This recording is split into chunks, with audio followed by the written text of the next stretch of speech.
India ने आजादी के बाद एक चीज मेंटेन की कि अपने डोमेस्टिक लोकल मार्केट को बचाने के लिए ज्यादा से ज्यादा टैरिफ लगाए, जिससे बाहर की कंपनीज इंडिया में आके इंडियन कंपनीज के लिए कंपटीशन ना बन जाए। इनफैक्ट ईयर 1980 में इंडिया वर्ल्ड का सबसे ज्यादा टैरिफ लगाने वाला कंट्री बन गया था। यूएस और वेस्ट के प्रोडक्ट जब इंडिया में आते थे तो वो इतने महंगे हो जाते थे कि बिकते ही नहीं थे, और ये चीज यूएस को उस टाइम पे बिल्कुल पसंद नहीं आती थी।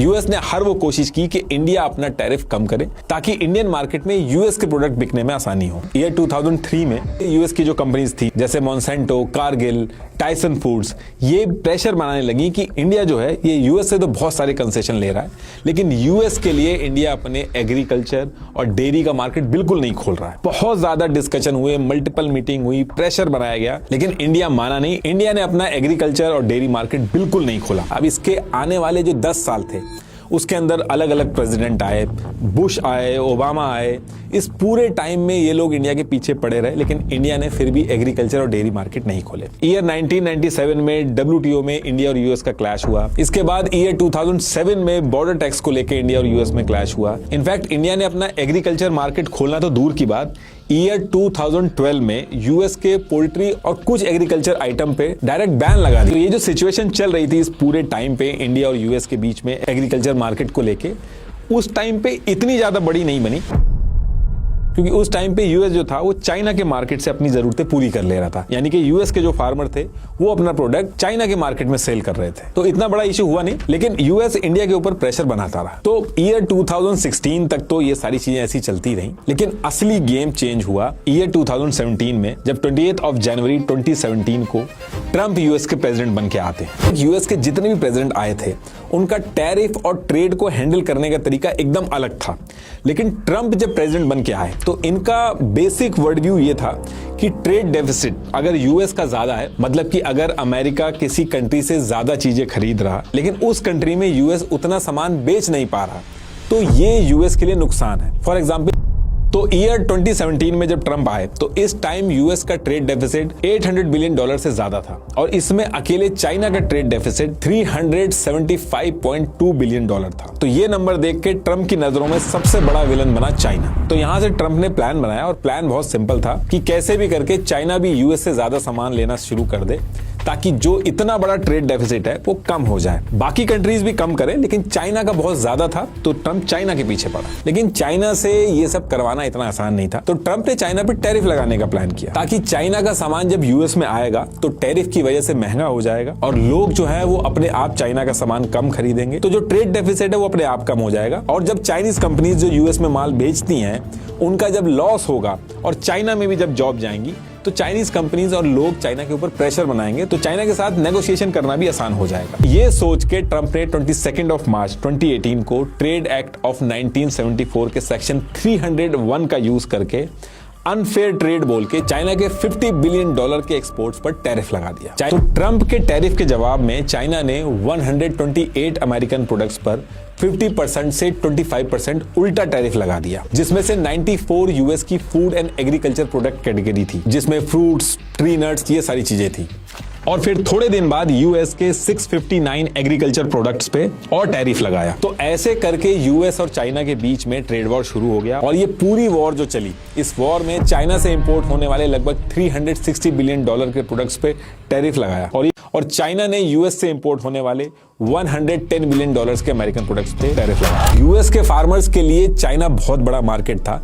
यूएस के फार्मर टोटल जो सोयाबीन एक्सपोर्ट करते थे उसमें से 60% टन तो सिर्फ चाइना जाता था। इस ट्रेड वॉर के चक्कर में हुआ ये कि ईयर 2017 में जो 32.9 million ton agriculture product US से चाइना जाता था, वो 2018 आते आते 8.2 मिलियन टन तक रह गया, और चाइना ने जो अपनी डिमांड थी वो यूएस की जगह ब्राजील से सामान मंगा के पूरी कर ली।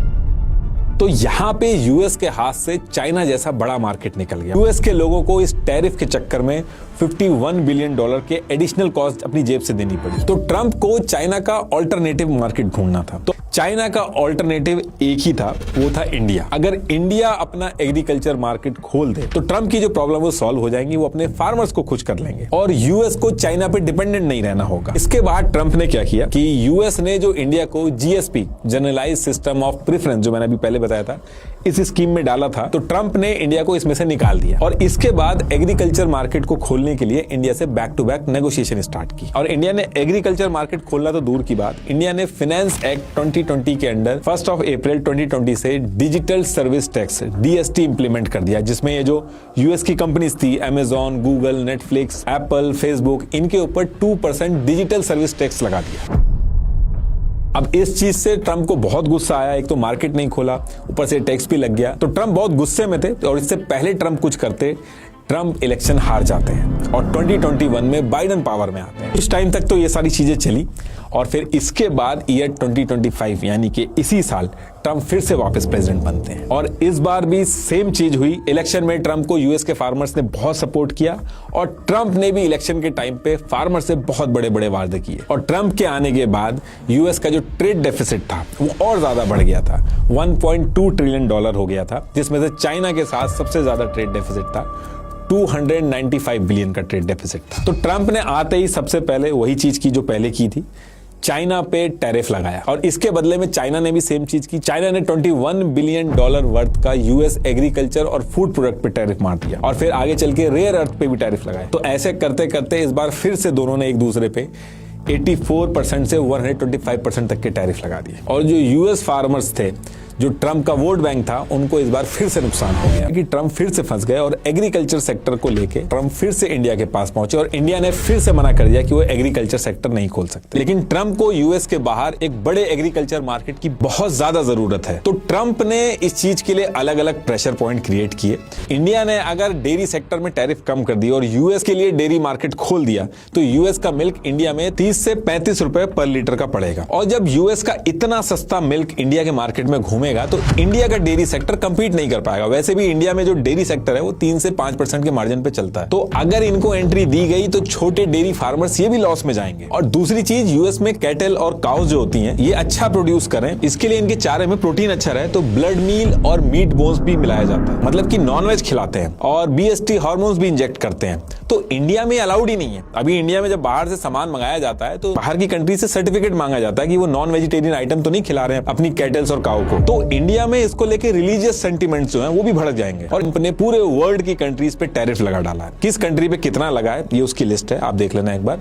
इसमें इंडिया पे भी 26% टैरिफ लगा दिया, आगे चल के इसको 25% कर दिया था। In fact heard and McDonald island जहां इंसान रहते ही नहीं है, पेंगुइन्स रहते हैं, वहां पे भी 10% टैरिफ लगा दिया। तो ट्रंप अपनी जरूरत की चीजें डिमांड करके उस टैरिफ को या तो पॉज कर दे रहे हैं कुछ टाइम के लिए या फिर हटा दे रहे हैं। अब ट्रंप ने ये जो पूरा टैरिफ का गेम खेला ये बाकी कंट्रीज पे तो काम किया लेकिन चाइना और इंडिया पे नहीं काम किया। तो पहले जो 25% टैरिफ लगा उसमें एग्रीकल्चर के लिए इंडिया ने मना कर दिया। उसके बाद ट्रंप ने रशियन ऑयल खरीदने का बोल के 25% टैरिफ और लगा दिया, यानी कि इंडिया के ऊपर 50% टैरिफ हो गया अब टोटल। इसके बाद भी इंडिया माना नहीं। इनफैक्ट इंडिया और यूएस की जो FTA की बात चली थी, फ्री ट्रेड एग्रीमेंट की बात चल रही थी, जिसमें दोनों तरफ से टीम मल्टीपल राउंड के डिस्कशन कर रही थी, काफी चीजें इन्होंने फाइनल भी कर दी थी। उसमें भी जब ट्रंप ने 50% टैरिफ लगाया, पहलगाम इशू के बाद जो नोबेल पीस प्राइज वाला जो इशू हुआ, जो ऑपरेशन सिंदूर के बाद, ये सारी चीजों के बाद इंडिया और यूएस के बीच में एक स्टेलमेट जैसी सिचुएशन हो गई है इस फ्री ट्रेड एग्रीमेंट के अंदर। कोई भी पीछे हटने को रेडी नहीं है।